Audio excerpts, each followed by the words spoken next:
Bring that ass back like a boom, boom, boom, boom.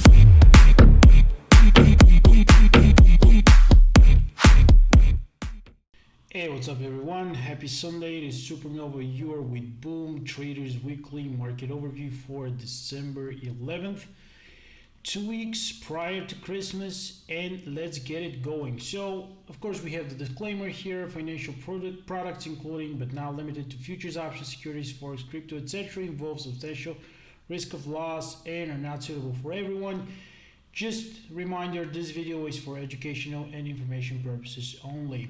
What we have for you here is what we usually have is the models, market price action, internals, some notes, sentiment, seasonality, and summary. I'll try to keep it very short here. So overall market model is on sell caution, and pretty much 95% of this year we've been alternating between sell caution and buy caution. Rarely we've had on buy and sell signals, which are the ones that we're actually looking for clear direction. So pretty much these two right here in the middle, they are also known as chop. So it's been a chop fest. The breakout model now working again. Breakouts clearly now working to the best that they can. We've seen a lot of base failure, pivot failures, breakout failures, pretty much all failures that you can think about. We've seen them this year, and as a very good trader of mine, a friend of mine, he said that the breakout levels have been perfect shorts this year. So it's pretty much coming back to this mantra this week again. So now, as far as our long, mid, and short term, midterm is still on neutral. We are still hanging out around the 20-day moving averages for the S&P 500 and above the 50-day moving average. So midterm is neutral. However, short term turned negative again this week with the S&P 500 rejection from the 200-day moving average, and long term has been negative for quite some time now. So now let's take a look at the market price section, and the first one that we're going to be looking at is the S&P 500. This is what happened last week. This is what happened last week. So we had this 200-day, we popped above it prior week, and then we just we just went down way. So here is Monday, Tuesday, Wednesday, Thursday, and Friday action. And what is really looking bad here is, first look at the volume. This might not look like a regular volume. It's basically sort of a relative volume thing.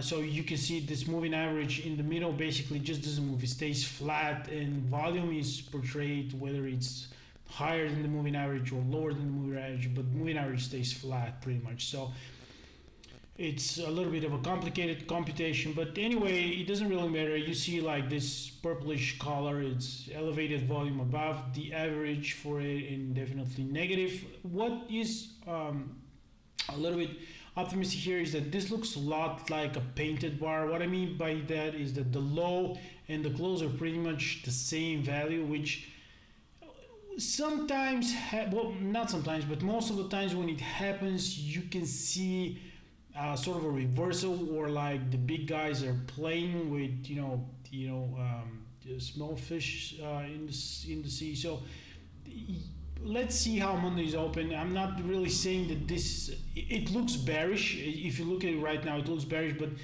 again, that's the whole purpose.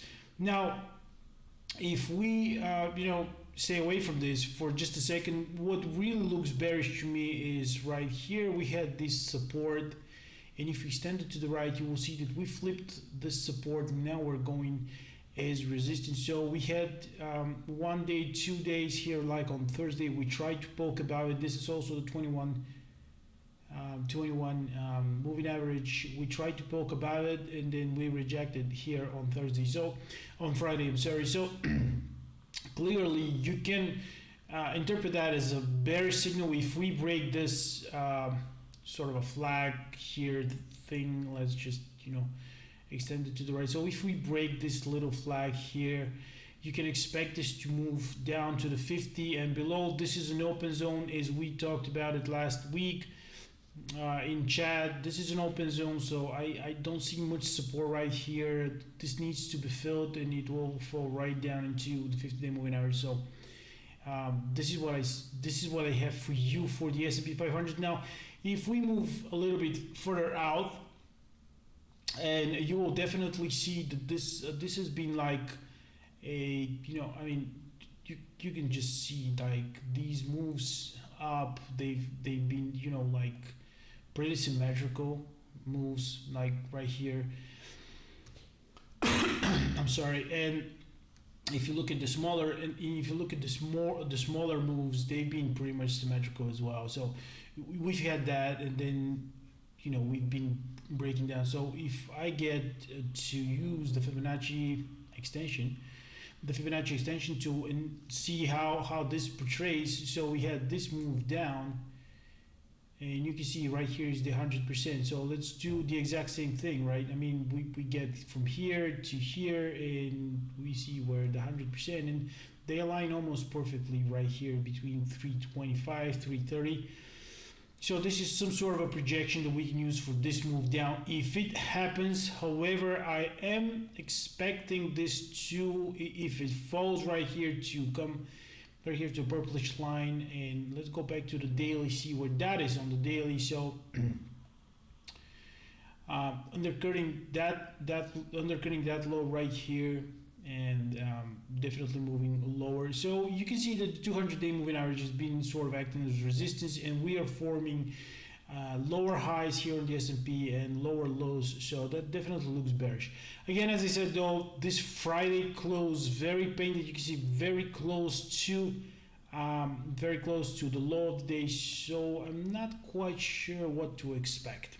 Now let's go to QQQ, see how it fares. Pretty much same thing. You can see we didn't even get to the 200-day moving average. So as far as formation right here, we have the exact same thing. You can actually, you might be thinking, well, that's the S&P 500. Well, it's not. I mean, it's the QQQ. This was support. We flipped back. We were able to close above it here on Thursday, but then immediately rejected and went back on Friday. We are below the 20-day moving average and above the 50-day moving average. So this is the immediate, support that we have, as well as this low right here. And then again, we have this gap right here. But you can see the last time we had this painted close on QQQ. Next day, pretty much we gapped over this entire structure right here. The high of the structure, we moved higher. So just be careful. I mean, you can see those closes. You can see pretty much like right here we almost closed, we reversed. Right here this gapped down, and then we initiated a move higher. Right here closing on the low, next day it's higher. So be careful. Just when you see something like that, either closing at the dead high or closing at the dead low, just think somebody might be playing with the market participants. And I know this how this sounds, but it is what it is. It's just a game, and most of the time, small fish like us, we are the prey for the big dogs. So it is what it is. We have to adapt. So IWM, last but not least, IWM. Same thing here, closing dead on the 50-day moving average. Low is also the close of the day, pretty much. Elevated volume a little bit, so be careful what happens here. We already filled this gap, so not that extreme in terms of drops. And you can see this zone right here. Let me just get a triangle, rectangle too, sorry. This zone right here has been sort of acting like resistance and support for those moves. And the next one, you can see right here where the closes are, is right around here. So there's some support right here for the IWM. And this is what I have for the market price action for you guys. I mean, not a lot, but also just remember that we are 2 weeks away from Christmas holidays, and a lot of the traders are already gone. So I expect less volatility, so to speak, less abrupt market moves. And let's take a look at the internal, see what they're pointing to. Now the first one that I use on the internals, are my oscillators. So 4 oscillators, I pretty much use to quoted myself, this one is based on the advanced decline issues, and this is based on the advanced decline volume. They're both pretty much over. So right here, almost this one is almost to the green zone, red being extreme oversold.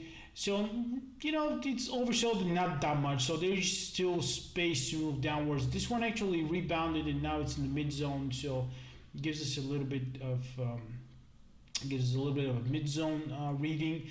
The spike break thrust, it's another grade 2 that I use, still in mid zone, and the McClellan oscillator clearly going lower. The other section that I use a lot is first guide you through some of these readings. So this is the put call ratio. You see it's been going up. So around last week switched from 0.85, now it's at 0.91, and this is the 5-day moving average. So I don't look at everyday reading because it's not pretty much telling me anything, but 0.91, it's going towards this elevated put zone where people are starting to look for some hedging. These are the net highs, net lows, and you can see we've been a couple of weeks ago we just moved higher above zero on both S&P 500 and Nasdaq. And now we're again minus, so negative net highs, net lows for both exchanges. So that gives you enough of an idea where the market is heading to. Right here we have also VIX. VIX moved. These are the Bollinger Bands, just standard Bollinger Bands, and VIX moved to the mean, and now one obvious target will be the higher Bollinger Band. You can see right here we're now above the mean and we're just staying there. So usually when this happens, like this, the lower Bollinger Band acts as a border for VIX usually, and if we need VIX to move downwards, it usually goes to the bottom Bollinger Band, or the top in that case, and goes back to the mean, then pushes back, goes back, pushes back, goes back, pushes back. Now last time it pushed back to the mean and we didn't see it go back, but it just moved sideways above the mean. So now I'm expecting to push a little bit higher, so clearly a bearish indication. We're not going to get concerned too much with these indicators right here. Just know this is the up down volume for the for four major indices: New York Stock Exchange, Nasdaq, IWM, which is small cap, RUT, same thing, and Dow Jones. So you can see that the up down volume is definitely on the bearish side. You can see these elevated wicks to the downside, and these are right here. These are the advanced decline issues you can see for Nasdaq. This is New York Stock Exchange, Nasdaq, again Russell 2000 and Dow Jones. And you can definitely see that if we're talking about advanced decline issues right here, Dow Jones has been the one with the most wicks above zero, so on the upper side of this histogram. You can definitely see this is the strongest of all the indices without even looking at the chart.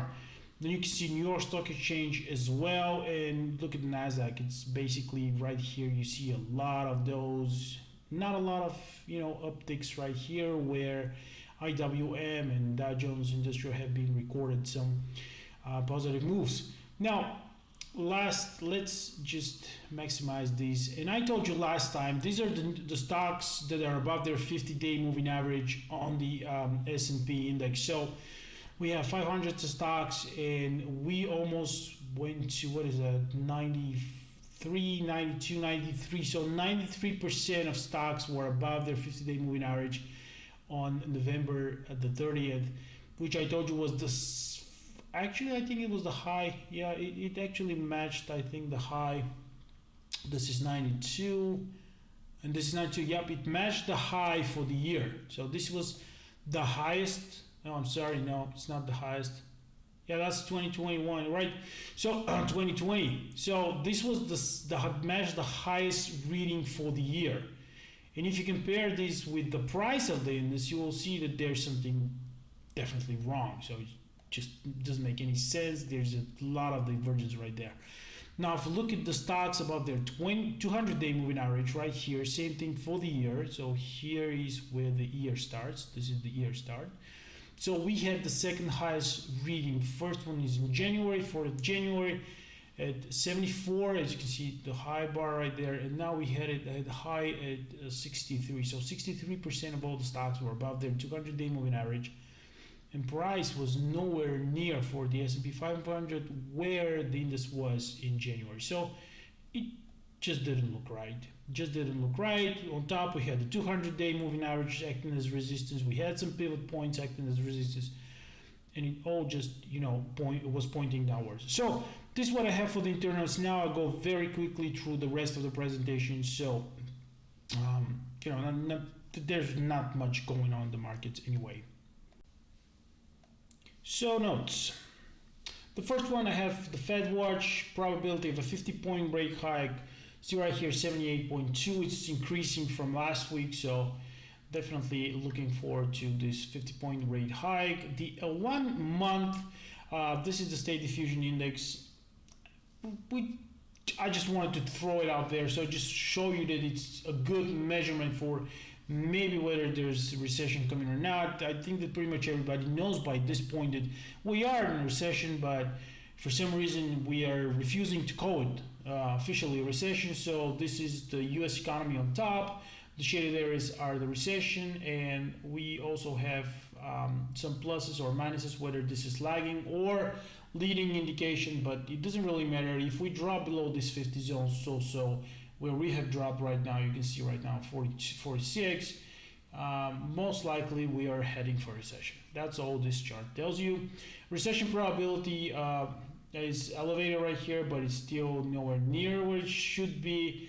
We have 10.4% recession probability, and we need 50% to basically say it's highly probable.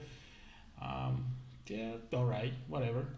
I just want to show you this chart. This is like the Fed hikes and the market correlation. So this is a long-term correlation, and you can see that this red zone right here up until 1995, 6ish, there hasn't been much of a correlation between the Fed hikes and the interest rates in general and the market. And you can see here the red hikes are this bluish line, whereas market is this the S&P 500 in this case is the red line, and there hasn't been much of a correlation. And right here around 1990 we get to be correlated with really high correlation, I would say 2008, 2009. So it's not like they go hand by hand. So don't put too much attention to these Fed hikes. I mean, the market's not that correlated, or at least hasn't been that correlated throughout the year, throughout the history in general. So we watch it, but we need to be guided by the individual stocks. As far as sentiment goes, CNN Fear and Greed Index dropped to 54, which is neutral reading. It was 1 week ago, it was at 67. It was greed. We were above the 200-day moving average on the S&P 500, and things were looking rosy, but then rejection came. Bitcoin Fear and Greed Index moved into fear. It wasn't extreme fear. Now it moved into fear this week. And as far as seasonality, we've already had these charts for quite some time, but December is not the strongest for NASDAQ. It's at 58. You can see the cycle work for NASDAQ also. We see this drop here mid-December, and then a rally into January. We'll see how this one goes. S&P 500 December, it's one of the stronger months. As you can see, but we have November, we have April with 80, and then we have May and July with 75. This was 74, so fifth strongest month for S&P 500. And just in summary, again, as I said, the models are in sell caution, basically chop fast. Setups neutral to none, markets neutral, that's the midterm is neutral, short term is, as I said, bearish looking. Put volumes increasing, volatility is increasing by VIX.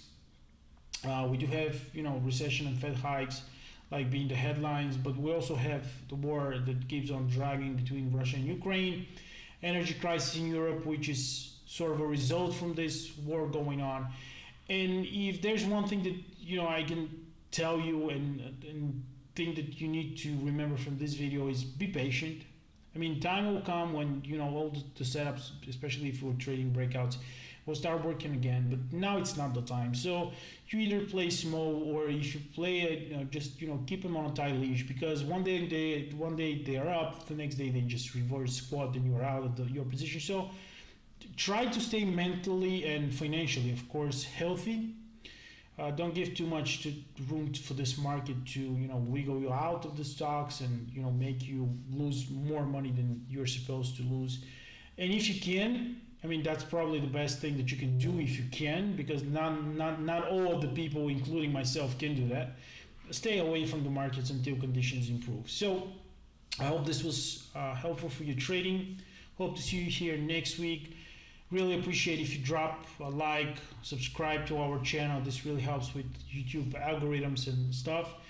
And of course, we have our Boom Discord server, so it'll be very good if you join us there, and we can exchange ideas and trade together with a lot of great traders. So see you here next week, and until then, stay safe and trade smart. Bye bye.